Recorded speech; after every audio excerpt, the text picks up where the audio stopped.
The first time I saw strangers in my pool, I honestly thought they had the wrong house. That's how casual they were about it. Music playing, towels spread out across my patio furniture, somebody floating on one of those giant pink flamingos like they paid the mortgage there. And right in the middle of it all was this woman named Candace Mercer, sunglasses on, drink in her hand, laughing like she owned the place. I remember just standing there in my kitchen holding a grocery bag, staring through the window thinking, there is no way this is actually happening.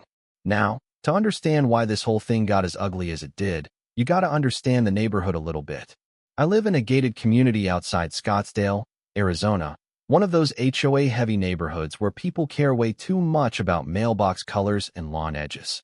Nice place overall, quiet mostly, retirees, young families, a few remote workers like me. I bought the house after my divorce because I wanted peace. That was the whole goal. Peace, privacy, and enough distance from everybody else that I could sit by my pool at night without hearing somebody scream at their husband over tequila. For the first 6 months, it was exactly that. Quiet mornings, grilling on weekends, maybe a beer in the pool after work. Nothing dramatic. Then Candace moved in 3 houses down. You ever meet somebody who walks into every room like the world's already been waiting for them? That was Candace. Early 40s maybe, always overdressed for no reason, giant white SUV, Bluetooth headset permanently attached to her ear like she was negotiating hostage situations all day. She joined the HOA board within 2 months of moving in, which honestly should have been my first warning sign. At first, she was just annoying in the regular neighborhood way, complaining about trash bins being visible from the street, measuring fence heights, posting passive-aggressive updates in the community Facebook group. One time she made an entire post because somebody's wind chimes were creating emotional stress during afternoon hours. I wish I was joking, but then things started getting weird. See, my house sits on the corner near one of the walking paths, and because my backyard slopes slightly upward, you can actually see part of the pool from the sidewalk if you look through the iron fencing. Apparently, Candace had decided my backyard looked like a resort she deserved access to. The first time she used the pool, I wasn't even home. I found out because my neighbor Luis texted me. "Hey man," he wrote, "you having people over?" I said no. Then he sends me a blurry photo from across the street. 3 women in my pool. One of them was definitely Candace. I figured maybe there was some misunderstanding. Maybe somebody gave her the wrong address for a party or something stupid like that. So I walked down to her house later that evening and knocked on the door. She answered holding a wine glass. Before I could even finish my sentence, she smiled and said, "Oh my God, that was your house? Your backyard looked empty." I kinda laughed because the alternative was getting angry immediately. I said, "Yeah, it's definitely my house." And she just shrugged. Honestly, you should take it as a compliment. You have a beautiful pool. That should have been the end of it. Awkward misunderstanding, weird neighbor, move on with life. Except it wasn't. About 2 weeks later, it happened again. This time I came home while they were there. I pulled into my driveway and immediately heard music coming from the backyard. Not loud enough to alert the whole neighborhood, just loud enough that somebody clearly felt comfortable being there. I walked through the side gate, and there they were again. Candace and 4 of her friends. Drinks everywhere. Wet footprints across my patio. Somebody had moved my outdoor speakers. One woman was literally eating fruit out of a bowl from my kitchen because apparently they'd gone inside too. The craziest part? Nobody acted embarrassed. Candace looked at me like I'd interrupted her afternoon. "Oh good," she said, "you're home." I remember blinking at her like my brain couldn't process the audacity. "What are you doing?" She laughed a little and gestured around like the answer was obvious. "Relax, we were just cooling off." One of her friends actually waved at me. I said, "This isn't a community pool." Candace took a sip of her drink and said, "Well, technically your gate was unlocked." That sentence still irritates me to this day because of how calmly she said it, like unlocked automatically meant public property. I told them to leave. Politely at first, then less politely. Eventually they gathered their stuff. But Candace moved slow on purpose, like she wanted me to know she wasn't intimidated. Before leaving, she stopped near the gate and looked back at me. "You know," she said, "you'd probably enjoy life more if you loosened up a little." Then she smiled and left. That night, I barely slept. Not because I was scared, more because I couldn't stop replaying it in my head. The entitlement. The disrespect. The weird confidence she had walking through somebody else's home, like boundaries, simply didn't apply to her. And here's the thing nobody tells you about people like that. If you let one thing slide, they interpret it as permission. Over the next month, little signs started showing up that she'd been back when I wasn't home. Patio chairs moved. Empty drink cans in the outdoor trash. Once I found a wet towel draped over my fence. Another time there was cigarette ash near the deep end, even though I don't smoke. Every time I confronted her, she denied everything instantly. Oh, sweetheart, are you sure that wasn't one of your friends? Or, that's a pretty serious accusation. Or my personal favorite, you can't really prove who's been there. Always smiling when she said it too. That smile started getting under my skin in a way I can't fully explain. It wasn't just arrogance. It was this weird certainty that nobody would ever hold her accountable because she'd spent her whole life talking her way around consequences. Luis kept telling me to just install cameras. Honestly, I should have listened sooner. But part of me still thought this would eventually stop if I ignored it. I didn't want neighborhood drama. I didn't want HOA meetings turning into reality television. I definitely didn't want police cars outside my house because some grown woman didn't understand basic property lines. Then came the 4th of July weekend. And that's when everything changed. 4th of July in our neighborhood always turns into this weird combination of suburban family barbecue and low-budget political campaign rally. Everybody suddenly becomes best friends for 48 hours. Flags everywhere, folding chairs out in driveways, dads burning burgers while pretending they know how to smoke brisket. Usually I liked it. That year, I dreaded it. Mostly because I already had a feeling Candace was going to pull something. The HOA had organized a community block party near the clubhouse that afternoon, and I remember debating whether I should even go. But Luis talked me into it. He said if I stayed locked inside my house all weekend, then Candace basically wins by default. So around 3 o'clock, we walked over together carrying beers and plastic cups like every other guy. They're pretending not to notice the HOA board members policing parking spaces. Candace was already there, of course. She had this way of positioning herself at the center of every conversation without technically saying anything important. Loud laugh, hand on somebody's shoulder, sunglasses pushed up in her hair like she'd stepped out of a commercial for expensive divorce attorneys. A small crowd formed around her constantly, mostly newer residents trying to fit into neighborhood politics. And the second she saw me, I could tell she was about to start something. "Ethan," she yelled across the lawn like we were old friends. I hated that immediately. I gave a polite nod and kept walking, but she intercepted anyway. "How's the famous pool?" Luis almost choked trying not to laugh. I said, "Still attached to my house, last time I checked." A couple people nearby laughed awkwardly because they could feel tension but didn't know the details yet. Candace smiled wider. "You know," she said, "you should really host sometime. It's selfish keeping all that space to yourself." There it was. That word. Selfish. Like privacy was somehow immoral. I said, "Most people call that ownership." For a split second her smile twitched. Tiny thing. Barely noticeable. But it was the first time I realized she didn't actually like being challenged publicly. Then she leaned closer and lowered her voice. "You really should stop making such a big deal over this," she said. "People are starting to think you're unstable." That one landed harder than I expected. Because suddenly it clicked. This wasn't random entitlement anymore. She was building a narrative. I looked around and noticed 2 women nearby pretending not to listen while very obviously listening. Candace had probably already spent weeks planting little comments around the neighborhood. "Poor Ethan seems paranoid lately. He's very sensitive about his property." Stuff like that. Nothing direct enough to call out, just enough to poison the water socially. That's how people like her operate. They don't attack head-on. They manage perception. I said, "You've been trespassing on my property." Still calm. Still controlled. Candace tilted her head. "Can you prove that?" There it was again. That sentence. And this time she said it in front of people. Like she enjoyed it. Luis stepped forward before I could respond. "Actually," he said, "I've seen your car there." Candace didn't even look at him. "Well then maybe you should both get hobbies." Then she walked away laughing. I wish I could tell you I handled that moment like some perfectly composed movie character. Truth is, I was furious. Not loud furious. Quiet furious. The kind where your chest feels hot and your thoughts start racing faster than your mouth can keep up with. Luis pulled me aside. "Bro," he said, "you need cameras yesterday." And for the first time, I agreed. That Monday, I called a security company. Not some giant corporate service either, just a local guy named Warren who specialized in residential systems. Older dude, former military, incredibly calm. He walked my property with me while I explained everything, and halfway through the story, he stopped near the back gate and said something that stuck with me. People test boundaries, he said, and once they realize there's no consequence, they stop seeing your property as yours. Exactly. That was exactly what this felt like. So we went overboard. For hidden cameras covering every angle of the backyard. Motion alerts directly to my phone. Cloud backup storage. Timestamps burned into the footage. One camera disguised inside an outdoor light fixture.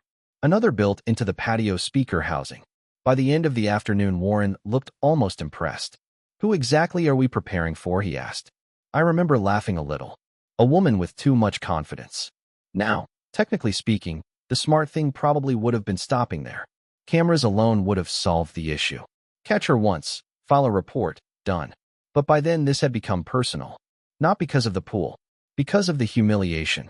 Because every interaction with Candace left me feeling like she thought basic rules only applied to ordinary people.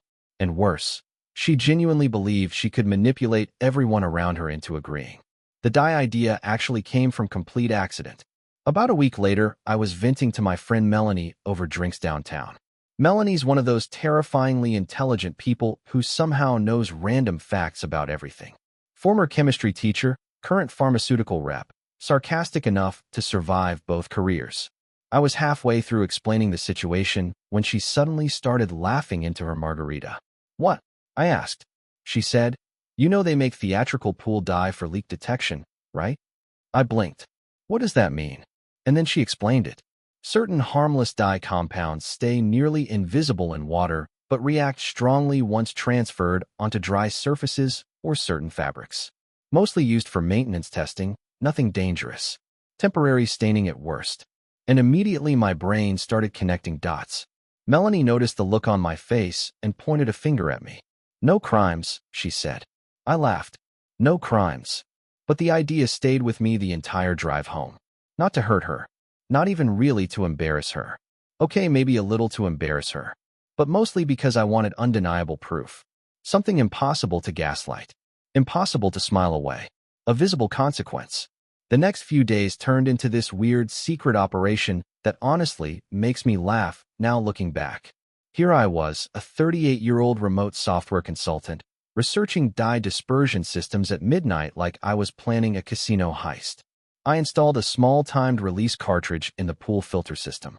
Completely harmless. Water safe. Temporary staining designed to fade naturally within about 48 hours depending on skin and fabric type. Then I tested it. On myself. Because contrary to what internet comments usually assume, I'm not an idiot. I stepped into the pool, waited 10 minutes, climbed out. Nothing. For about 30 seconds. Then faint blue footprints started appearing across the concrete. I remember staring down at them thinking, oh, this is either genius or I've officially lost my mind. By Friday night, everything was ready. And that's when the strangest part happened. I started feeling guilty. Not guilty enough to stop, obviously, but enough to question myself. Because deep down I knew this whole situation had stopped being about simple trespassing weeks ago. It had become ego versus ego. Boundaries versus entitlement. Two stubborn people waiting for the other one to blink first. Part of me wondered if I should just file a police report quietly and move on. Then Saturday morning happened. I woke up around 9 and checked my neighborhood Facebook page while drinking coffee. Candace had made a post. Reminder that community spaces should be shared respectfully this weekend. Let's avoid selfish behavior and remember what neighborhood spirit means. No names mentioned. Didn't need to. The comments underneath were full of people agreeing with her. Absolutely. Some residents need to hear this. So true. That's when the guilt disappeared. Completely. Around noon, I intentionally unlocked the side gate. Then I left the house. Or at least I made it look like I did. In reality, I parked 2 streets over and walked back through the trail behind the retention pond until I reached Luis's yard. From his upstairs guest room window, you could see almost my entire backyard through the palm trees. Luis opened the blinds slowly like we were conducting surveillance on a cartel operation. This is insane, he whispered. I said, I know. Then we waited. At first nothing happened. 1 o'clock passed. Then 2. I started wondering if maybe Candace somehow knew. Maybe she'd finally gotten nervous. Then around 2:30 Luis suddenly went, "Oh no, there she is. White SUV. Right on schedule." Candace parked in front of my house like she'd done it 100 times before. And she wasn't alone. She had 4 women with her this time, plus one guy I'd never seen before carrying a cooler over his shoulder like they were arriving at a vacation rental. From Luis's window, we watched them walk straight through my side gate, without hesitating even half a second. That part still blows my mind. No caution. No checking around. No, maybe this is a bad idea. Just complete confidence. Candace stepped into the backyard first, wearing this white cover-up dress over a red swimsuit, giant sunglasses, hair tied up, phone already in her hand, recording little clips for social media. "Oh my God," one of her friends said when they saw the pool. "This place is gorgeous." Candace laughed. "I know, right? He never even uses it." That irritated me more than it should have, because I absolutely used it. Every week. But entitlement has this weird way of rewriting reality around itself.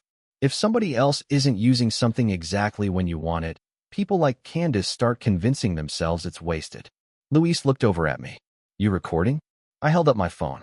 Every camera feed was running live. Crystal clear. Timestamps in the corner. Motion alerts pinging nonstop. And there she was, fully documented, trespassing with an audience. The smart move would have been walking over immediately and confronting them. But honestly, after weeks of being told I couldn't prove anything, I wanted her comfortable first. I wanted her absolutely certain she'd gotten away with it again. So we watched. For almost an hour.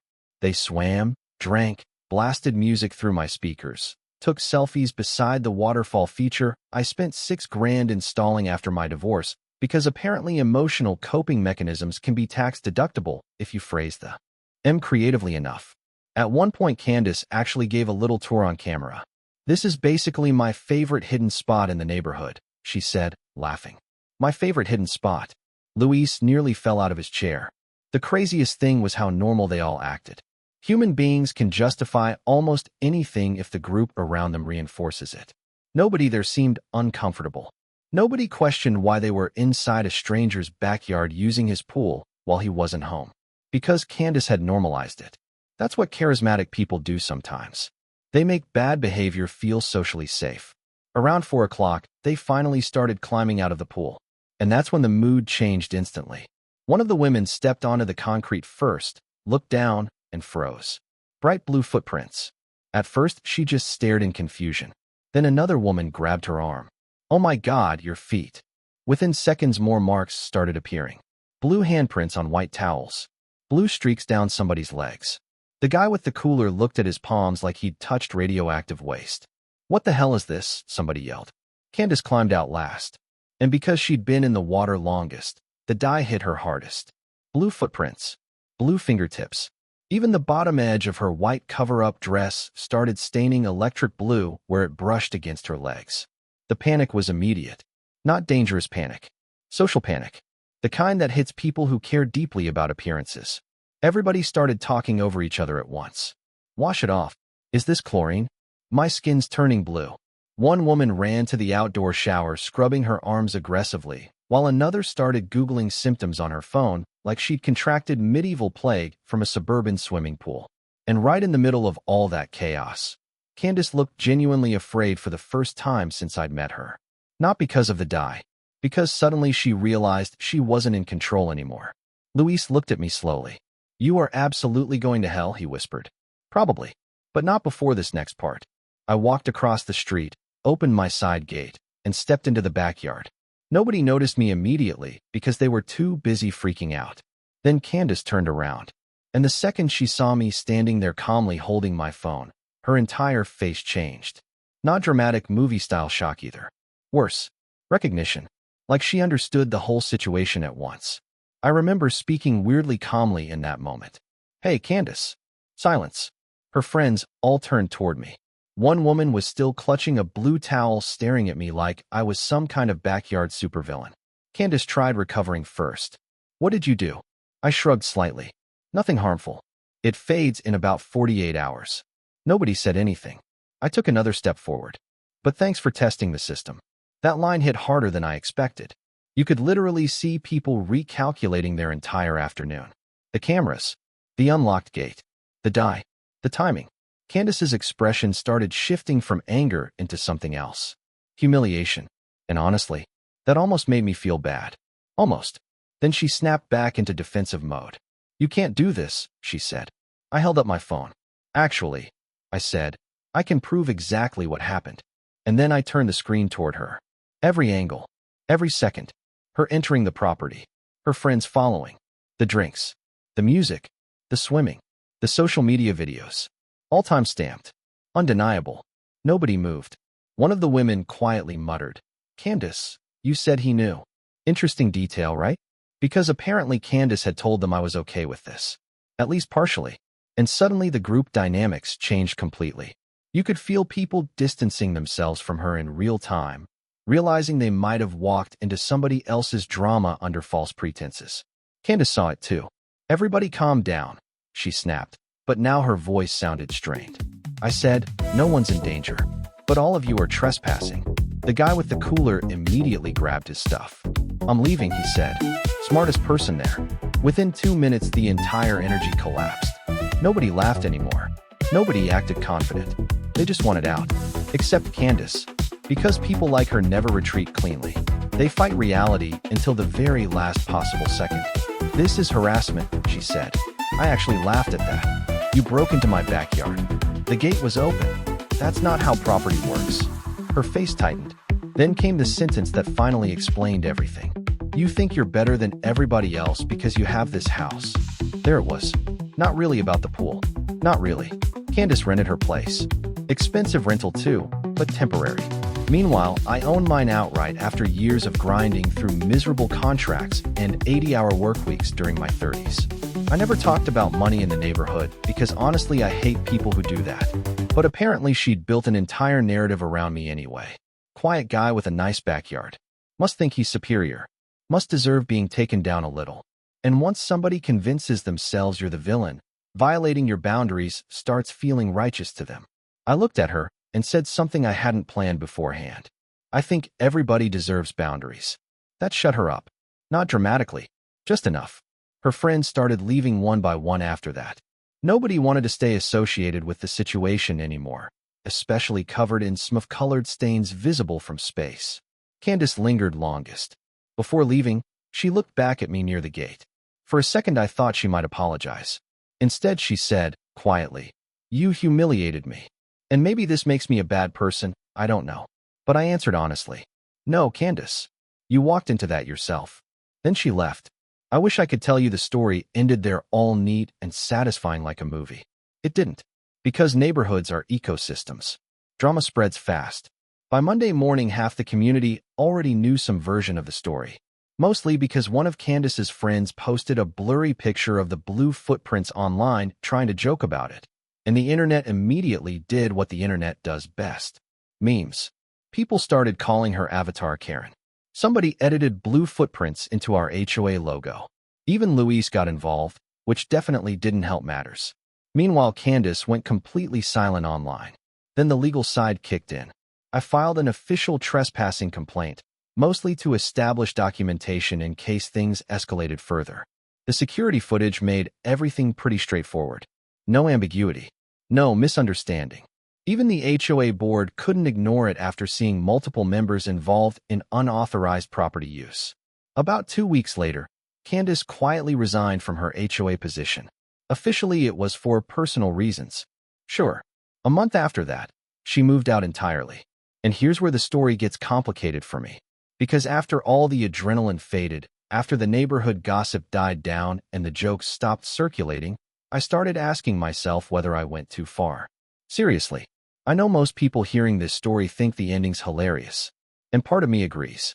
There's definitely a satisfying justice element to it.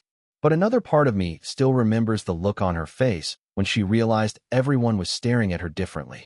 That moment where confidence turned into public humiliation. That sticks with you.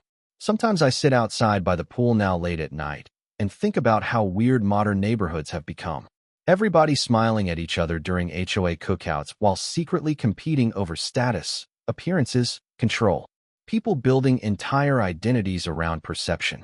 And honestly, maybe that's why this whole thing exploded the way it did. The pool was never really the issue. Respect was. Boundaries were. And maybe loneliness too, in a strange way. Because people who constantly need validation usually end up crossing lines just to feel significant inside somebody else's world. I don't know.